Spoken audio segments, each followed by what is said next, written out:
Halo 7 has been rumoured, leaked, and speculated on since Infinite's launch over 5 years ago. In the grips of a crushing identity crisis and the refocusing of the franchise on the development of remakes, the possibility of the next mainline Halo game feels like a dream moving further and further away. But the truth is, a remake was the only option. From the abandonment of the Slipspace Engine to explosive allegations of harassment and fraud within 343 Industries, to the ill-fated launch of Halo Studios, the development nightmare of Halo Infinite, and Xbox's controversial management of the franchise, are all moments in a timeline that took campaign evolved from a creative idea to forced inevitability. This is the story of the fall of 343 Industries, the legacy of a franchise lost in the curse of an identity crisis, and the shelving of one of gaming's most anticipated sequels. This is the story of the 8-year crisis that delayed Halo 7.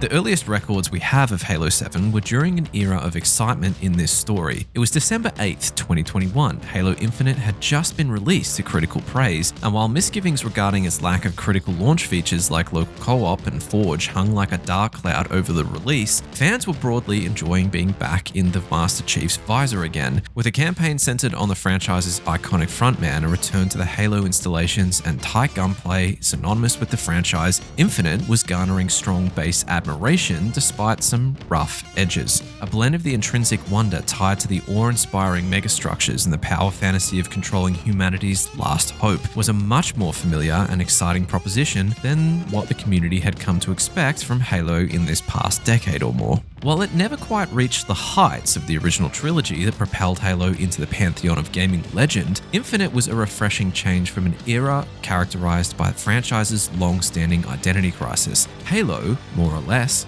was back. Briefly.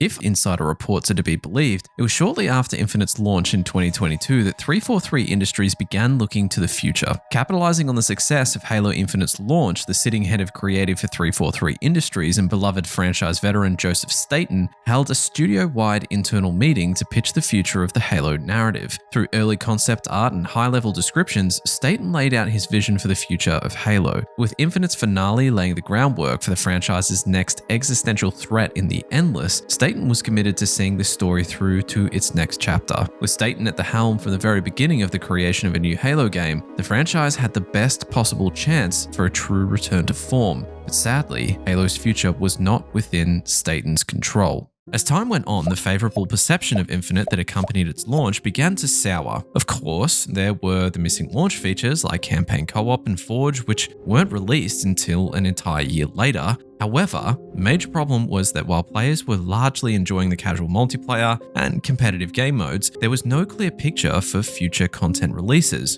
343 hadn't released a roadmap, and outside of pure enjoyment, there wasn't a new carrot to chase or meaningful driver for players to master as PvP. 343 had built Infinite up as the platform for the future of the franchise, a launchpad for Halo content that would last for many years to come. Halo 7, or whatever mainline story was poised to be told next, was intended to sit on this foundation, with the Slipspace Engine built expressly for Infinite, bringing this vision to life. This led to the infamous 10-year plan. In an interview with IGN on July 24, 2020, over a full year before the launch of the game, the sitting studio head, Chris Lee, stated the following: Halo Infinite is the start of our platform for the future. We want Infinite to grow over time, versus going to those numbered titles and having all that segmentation that we had before. It's really about creating Halo Infinite as a start of the next 10 years for Halo, and then building that as we go with our fans and community. This quote would serve only to artificially raise the bar for fan expectations for the entire franchise moving forward, and in many ways contributed to its undoing. In the matured world of live service games, a content roadmap was not just essential, but it was expected from players. It was, more or less, industry standard at this point, and Infinite had nothing. Couple that with a battle pass that progressed at a glacial pace, egregiously expensive microtransactions, unbalanced skill-based matchmaking, and a distinct lack of multiplayer map variety, Infinite was fighting to win back ground with a disillusioned fanbase. Any vision that Staten had for Halo 7 was tied to the future success of Infinite, and it wouldn't be long before what would many consider to be a strong foundation, despite its many misgivings, began to show cracks. On September 12, 2022, following prolonged criticism and backlash against Infinite's poorly managed content rollout, Bonnie Ross, the corporate vice president of Xbox Game Studios and head of 343 Industries, resigned, ending a controversial career supporting Halo that lasted nearly 15 years. Amongst multiple new leadership promotions to fill the gap, this led to the elevation of Pierre Hintz from head of production to studio head at 343 Industries. The day after Ross's departure, lead engineer David Berger also voluntarily departed the studio. This was an incredibly big deal. According to Bloomberg's Jason Schreier, 343 Industries had debated switching from their proprietary Slipspace engine to the far more pervasive Unreal Engine 5 for many years. It wasn't until Hintz's promotion that this debate finally ended, and the first seeds of Halo Campaign Evolved were planted. Internally, a new multiplayer project, codenamed Tatanka, had been approved for prototyping in Unreal Engine 5, and was to be co-developed by Certain Affinity, who had supported development of games in the Halo and Call of Duty franchises in the past. The lead engineer, leaving at the beginning of this transition, and the departure of their principal architect in July, was a clear signal that Slipspace's days were numbered. The engine that was intended to platform the next 10 years of Halo and its next mainline title was being relegated to the dustbin of history. The consequence? A re-evaluation of Halo 7's development timeline. But the abandonment of the Slipspace engine was not an outcome of Infinite's commercial failures. It was, in fact, one of the major causes. Developers described how the Slipspace engine was partially built using legacy tools called Faber. Testimonies claim that these tools dated back as far as the early 2000s. Within 343's walls, Faber was so infamous for causing issues for developers that the technical debt it created was referred to as technical bankruptcy. For the uninformed, technical debt can be thought of as the product of putting off difficult problems by solving them with short-term solutions. One day, those problems reappear. And for Slipspace, that was during Infinite's development window. To make matters substantially worse, during this time, Xbox had imposed an 18-month limitation on contract length for workers to avoid requirements to provide extended benefits packages. 343 were heavily reliant on contractors and by some estimates, made up to half of the staffing for Infinite. The problem here is that creating proprietary software that is highly complex and plagued by technical issues gives contractors a very short period of time to become comfortable with the codebase before contributing, and then shortly thereafter, forced to leave the company. For an organization that built its empire on software development, this decision, to put it nicely, made very, very little sense. Former developers at 343 have since come forth blaming this hard contract limitation as being not only the biggest driver for Infinite's failures, but the decline of Microsoft's first-party releases in general. So, theoretically, if Slipspace were to be replaced by more industry-standard tools, for example, Unreal Engine 5, the contractor issue would at least somewhat be remedied. Additionally, it would also eliminate decades of technical debt, permitting a clean slate and a tangible engineering reset for the studio. Therefore, Halo 7's delayed timeline would be brought sooner as a consequence. Were it so easy? The challenges that Slipspace posed to 343 were no more publicly exemplified than the delay of Halo Infinite's release date. At E3 in June of 2019, Halo Infinite's release date was announced for November of the following year to align with the launch of the Xbox Series consoles. With Xbox and 343 Industries, it was clear that this date was ironically built on little more than hope, when at the same time, 343 made the difficult decision to cut more than 2/3 of the planned game. Following a disastrous demo at the Xbox Games Showcase on July 23, 2020, that served to diminish faith in the technical state, art direction, and overall polish of the game, 343 were forced to reconsider their overly ambitious timelines. Owing to the enormous technical debt that Slipspace had created, broad issues with management within the studio creating meandering development and a lack of coherent vision, Infinite was ultimately delayed. At first, the timeline for this delay was ambiguous, but thanks to new leadership from Joseph Staten, who advocated for a full year to give the studio time to bring cohesion to the game, the release date was set for December 8th, 2021. All this is to say, when Infinite did finally launch, it's much easier to understand why there was no development roadmap or why features like co-op campaign modes and Forge weren't present. It was because Halo Infinite was being built right down to the wire. There was no time to build these features because the core game needed polish and focus. Halo Infinite went through development hell, and at its core, this was thanks to two things: management and the Slipspace Engine. The years of technical debt and operational challenges that Slipspace had on 343 Industries and Halo Infinite's commercial performance would have a knock-on effect for the studio. In order for 343 to survive, future Halo games to be efficiently built, and pay its overwhelming technical debts, a price had to be paid. It wasn't executive bonuses that would take the hit. No. As usual, there was a human price. Regrettably, that price would soon be paid. On January 18th, 2023, following the decline of Infinite's post-launch public and commercial reception and the aftershock of Slipspace's technical challenges, an estimated 95 developers were let go from 343 Industries. This decision followed Microsoft's restructuring that saw roughly 10,000 people lose their jobs in the first quarter of that year. Unsurprisingly, these layoffs differentially affected the Slipspace Engine team, including the direct team lead, signaling once and for all the burial of Slipspace and the transition of 343 Industries into a new era. But to put the blame entirely on Slipspace would diminish the role that mismanagement had in these layoffs and the overall listless direction that 343 Industries had outwardly displayed to the public. On January 19th, the day following the announcement, Patrick Wren, an ex-developer at 343, took to Twitter with a serious public statement regarding leadership's role in this tragic outcome. The layoffs at 343 shouldn't have happened, and Halo Infinite should be in a better state. The reason for both of those things is incompetent leadership up top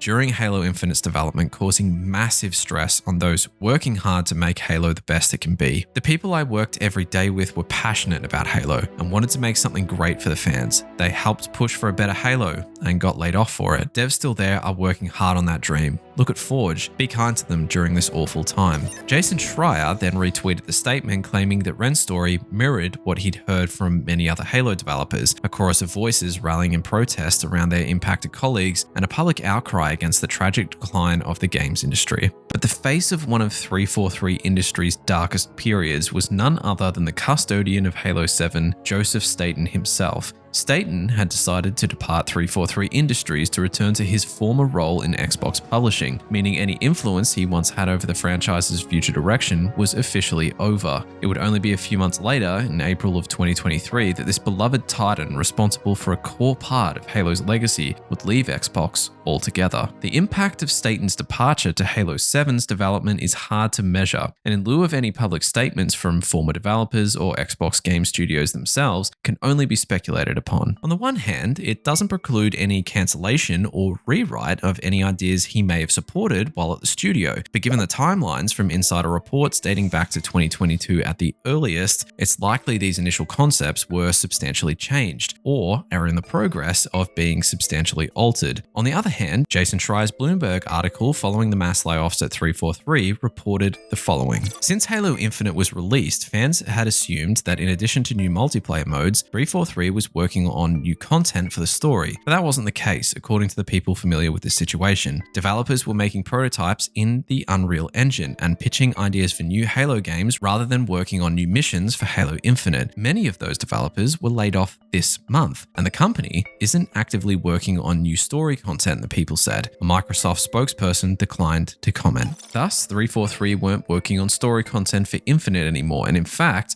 were working towards future Halo games. Almost certainly what we would come to know as Halo Campaign Evolved, a rumored standalone multiplayer game under certain affinity, and while speculative, more than likely, early concepts for Halo 7. Following this report, the story cinematics and smaller narrative content associated with Infinite's initial seasons was discontinued, cutting down an already lean post-launch offering. As many had already begun to suspect, on January 19, 2024, Infinite finalized its seasonal model, only shipping 5 in the game's short life before switching to smaller operations that were closer to in-season events. What this change represented for a large part of the community, without outrightly saying it, was the official beginning of Halo Infinite's end of life. And with lean developer support for Slipspace and the studio's focus on Unreal Engine 5 as the future, Infinite's succession plan was already well in effect. It was only 2 years beyond this point that Infinite managed to hold on until content support was cut in November of 2025, just 4 years into the 10-year plan that haunted the game since before it was ever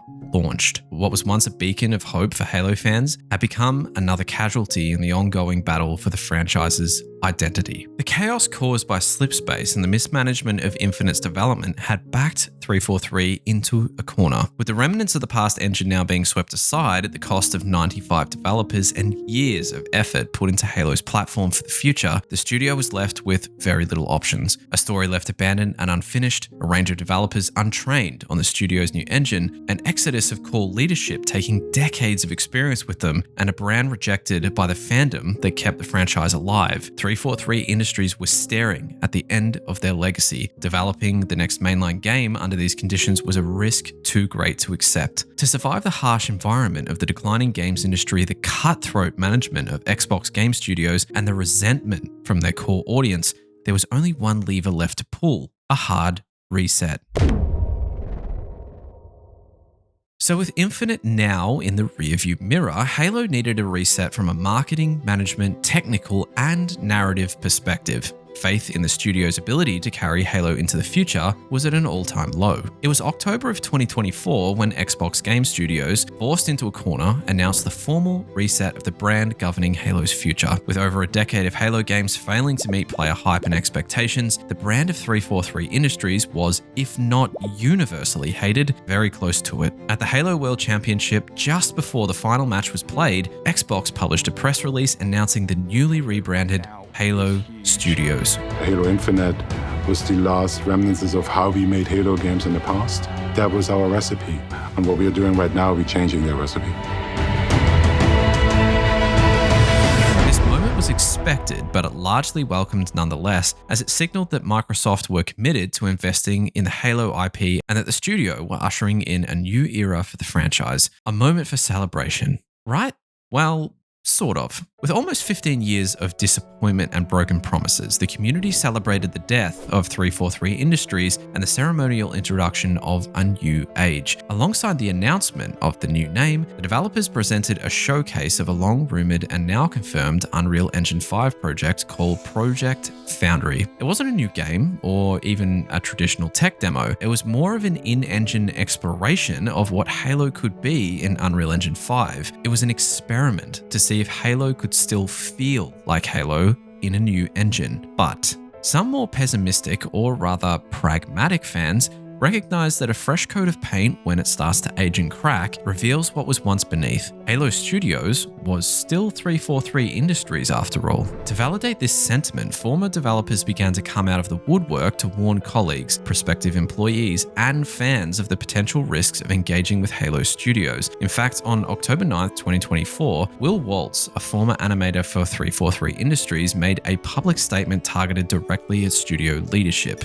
I worked for them as a top-performing industry animator for 13 years. I do not recommend working for 343 Industries Halo Studios. It's like Comcast calling themselves Xfinity and hoping nobody notices. Steer clear and stay safe out there. They are not worth it. To be clear, employees have been some of the industry's finest because we all have fond memories of Halo and the Microsoft pay is nice, but their leadership is cancer, Pierre especially, and you'll hate how creatively limiting they are. I have no doubt that even though the execs finally gave in to switching to Unreal, they will find a way to organizationally make it unfun to work there. While these allegations are unverified, further public accounts of toxic leadership at 343 are extensive and add credibility to the claims made by Waltz. So while the rebranding signposted a fresh beginning, the community was squinting at the cosmetic change with skeptical eyes. To address the Halo installation-sized elephant in the room, Pierre Hintz and COO Elizabeth Van Wyck directly spoke to the more operational challenges that the engine change was intended to solve, namely better developer onboarding,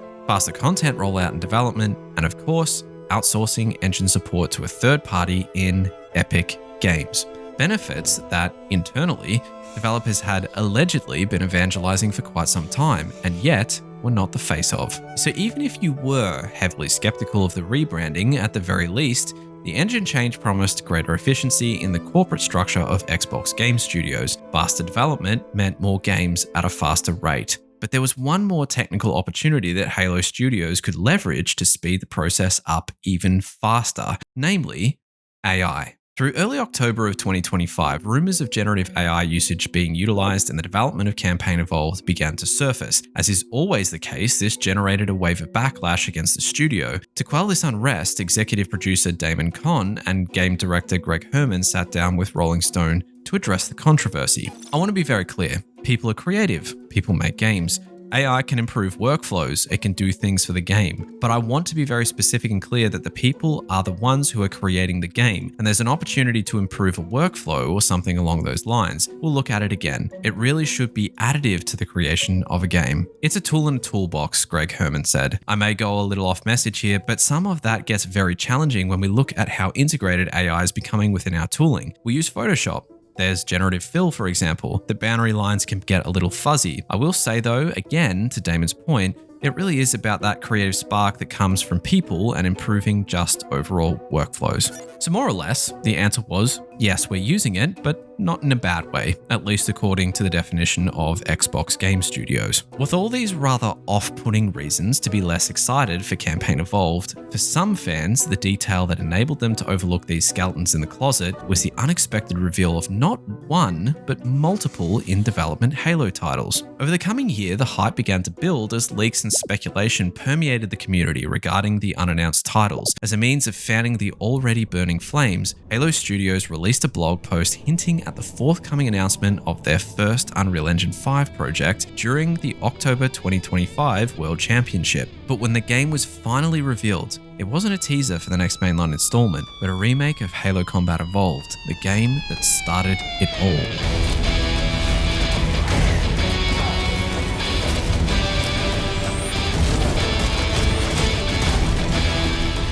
Fan reactions varied. For many, this was a cause for celebration. Any new Halo IP was a new Halo game after all, and this was the first fans had heard of in years. However, for others, Halo Combat Evolved had been remastered before, and they were getting it once again. Not to mention, 343 Industries had burnt these fans for well over a decade now. Belief in the studio's ability to faithfully remake a beloved title and take the franchise in the right direction was worn thin. With Halo's 25th anniversary slated for the following year, a game celebrating the beginning of the franchise made sense, but for some, something new would have definitely been the preference. In lieu of a new mainline game, even a remake of Halo 3 or the series' many incredible spin-offs that hadn't had the remake treatment would have been much better. So why a remake of the first game? Leaders at Halo Studios were faced with a challenge. A new mainline entry, beyond the death of Infinite and with fresh rebranding, carried the weight of expectation of a loving but deeply scarred fanbase. Focusing on a mainline release while also switching game engines would have been an incredibly risky endeavor when their developers were still learning the skill set to build a Halo game with a set of tools that differ from those that they become accustomed to in the Slipspace Engine. For fans and leadership at Halo Studios, Halo 7 needed to be perfect. The future of the franchise hinged upon it. But there was a very clear and less risky alternative, a remake. When many design elements, narrative sequences, character development environments were already pre-designed, the costs promised to be inherently lower, at least compared to the build of an entirely new game. And nostalgia was a perfect vehicle for sales. With the 25th anniversary of Halo on the horizon, Halo Campaign Evolved was the clear solution. To make the solution even more tantalizing for leadership, it also solved an issue that Halo had faced for many years: how to generate meaningful revenue between mainline releases outside of the much disliked microtransactions model 343 Industries had leveraged in the past for ongoing revenue. Modern AAA games will take more than 5 years to develop, meaning that in the interim between Infinite's end of service and Halo 7, there was going to be a gaping hole for new Halo releases and revenue to support the studio. A remake offered strong cash flow with the added benefit of faster delivery, assuring a sustainable business while Halo 7 continued its development. Once again, a tick for the remake. However, it wasn't a perfect solution. Remaking Halo Combat Evolved meant a rebuild of the beloved game, warts and all, including multiplayer. This was a problem. Not only was it incredibly expensive and risky to develop a live service multiplayer game in the modern industry, the many public failures and deprioritization of live service IPs have made global headlines in recent memory, including those heavily inspired by Halo and carrying its unique DNA. It carried with it all the fine-tuning required to keep it afloat and avoid the rage of passionate fans. Infinite's hard-learned lessons were only just behind them, so there was an obvious answer: remove it completely. No weapon balance patches, no new maps, no new battle passes and events, just a standalone campaign mode, shielded from the weight of expectation that multiplayer would drag along with it. Additionally, building a multiplayer live service offering in a new engine behind closed doors also had the added benefit of some delayed future value to Halo 7 were it to ship with it, or perhaps a speculative standalone multiplayer project. Either way, crisis averted. Multiplayer was out, and an unofficial admission of exhaustion that the studio had faced post-Infinite's end, much to the great disappointment of fans across the community hoping to revisit the hallowed ground upon which modern console multiplayer was founded. And last, but certainly not least, there was one final and very motivating reason to prioritize Campaign Evolved rather than Halo 7. During late 2024 and throughout 2025, Xbox was pushing its highly controversial "This is an Xbox" campaign. Given Microsoft's almost ubiquitous cloud and software businesses, Xbox had chosen to focus on cloud gaming and Xbox Game Pass as the future of their enterprise, de-emphasizing hardware as a core offering and instead labeling anything and everything that could host Xbox apps as an Xbox. This move away from hardware also included the abandonment of console exclusives, which executives went on record to call, and I quote, antiquated. This meant publishing their first-party games onto the platforms that previously rivaled them, including PlayStation, one of the industry's worst-kept secrets, heralded by data miners and leakers ahead of its official announcement. Halo Campaign Evolved was releasing on the PlayStation 5, the biggest and boldest move away from exclusives to date. The reason this is relevant was the intention to capture a new audience in 2025 to align with the reset at Halo Studios. While you could release Halo 7 onto PlayStation, an audience on that platform would have very little context for the rather complex and deep lore of the franchise. The intention was to widen the net and generate greater revenue from future Halo games across systems. Starting fresh with where it all began in the first game reduces the barrier to entry for new fans and onboards them into Halo's addicting, awe-inspiring universe. Thus, a fresh start with new fans, a modernized entry point for the largest Halo community in history. For all these reasons, it was decided that the risks of developing Halo 7 were simply too high to prioritize. A remake acted as a shield against the many real challenges that faced Halo Studios. In reality, they could have simply accepted the risks and made a mainline game, but to survive the harsh conditions of the modern games industry and the long history of mistakes perpetrated by 343 Industries, Halo Campaign Evolved was, strategically at least, the safest option, as are the attractive opportunities of future remakes of the trilogy that propelled Halo into gaming legend. The sobering truth was that the actions that Halo Studios were forced to take to preserve the future of the franchise came with considerable compromises. No new multiplayer, no console exclusivity, and no new mainline entry. These were the casualties of casting aside nearly 15 years of mistakes and laying a clean slate. Halo Studios had made the sacrifices, accepted the backlash, and the praise when it came. Halo Campaign Evolved was coming, and Halo 7 had taken a back seat. For better or worse, the reset had been complete, and this new version for Halo's future was shortly going to bear fruit. But as 2026 rose over the horizon and Campaign Evolved's release drew nearer, 343 Industries' mistakes began resurfacing. The promise of a bright future dimmed by the sins of the past. Leading into the final act of a story will often involve the crescendo towards a hopeful and exciting future. For Halo Studios, it's soberingly more mixed than anyone would probably like it to be. As 2026 began, the seeds planted years before of a series of Halo games built in Unreal Engine 5 were finally coming to fruition. It had been many years since fans had such an abundance of Halo content to look forward to, and as each day passed, new information began to spring up. The rumor mill churned harder than it had in years, everything from leaks of Halo 2 and 3 remakes to the resurgence of the multiplayer spin-off Project Echo stimulated debate, creator content, and forum posts across the gaming social sphere. A new novel penned by Callie Gay called Halo Edge of Dawn finally picked up Infinite's story right from the final moments of its post-credits cutscene. For some, the topic of Halo was carrying a sense of excitement it hadn't enjoyed in years. Through May of 2026, job listings were posted by Halo Studios for various roles for an unannounced game called Halo Next, or what we'd up to this point been describing as Halo 7. One of particular interest was a narrative design director position posted on May 6th, whose responsibilities were as follows.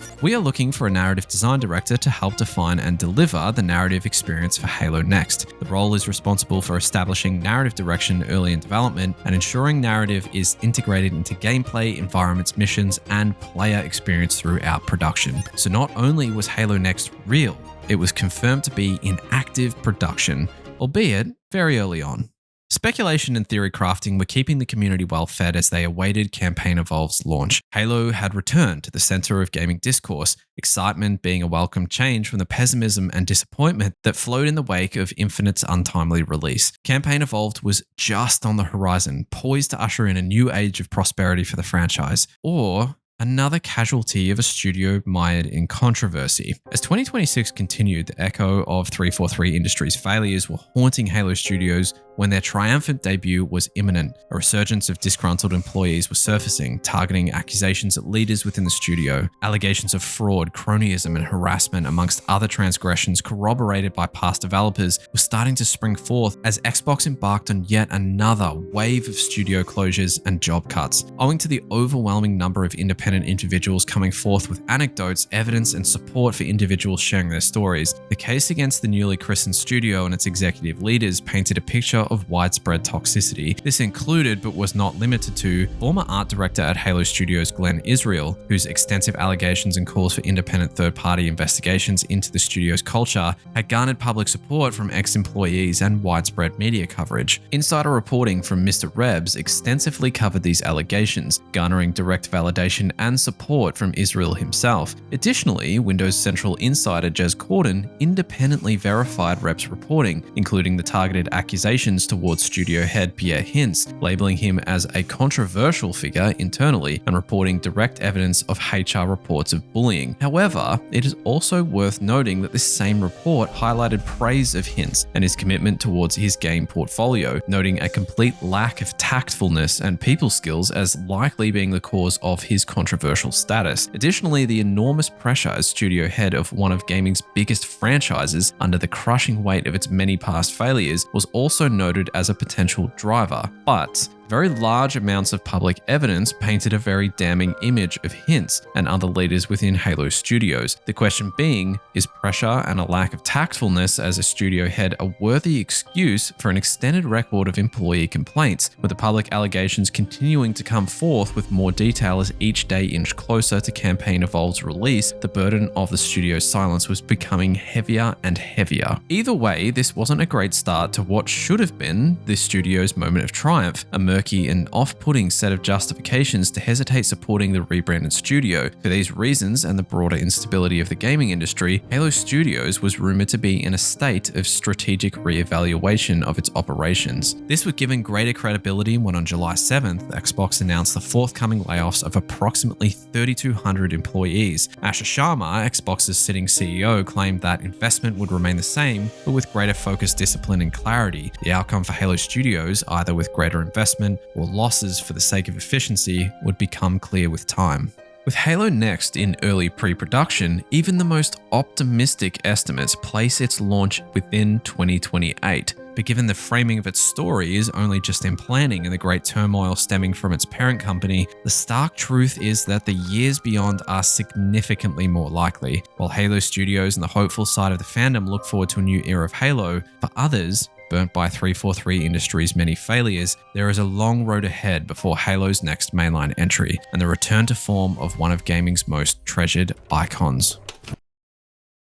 Halo Campaign Evolved is the product of nearly a decade of mismanagement, technical bankruptcy, leadership misdirection, and fan disappointment, and the loss of identity of a legacy franchise beloved by a generation of gamers. Its existence is both a celebration of the era-defining impact it had, and simultaneously a commercial necessity to sustain a polarizing studio in a ruthless industry that has greatly evolved since its original release. It is an artifact of a studio so burdened by its mistakes that it was forced to rebrand and mercilessly tear itself apart to survive. It is a divider separating out yet another moment in the long history of Halo, closing a chapter on one best forgotten and opening another on an uncertain future, one where hope, while not as grand as many may have wished it to be, still exists. With nearly a decade of mistakes perpetrated by studio leadership, institutionalized by the technology built under their supervision, and ultimately abandoned by their successors, Halo Next's success hinges on the studio's ability to learn from these past mistakes. Can the change to Unreal Engine 5 really solve the systemic problems that brought 343 Industries to ruin? Can Halo Studios reject its past mistakes and meaningfully atone for them to usher in a new dawn for the future of the franchise? Can Halo wipe its slate clean and return to its former glory? After all, the mistakes of architects long past will be inherited by those who come after, a complicated legacy that haunts the franchise rusted onto it by the many people impacted by its transgressions. If Halo Next is to live up to the soaring expectations fans have of it, Halo Studios need to internalize that a rebrand is not enough to wipe their hands clean of their past mistakes. The only option is to face the many systemic issues, ghosts still wandering its holes, and change the culture that brought it to ruin.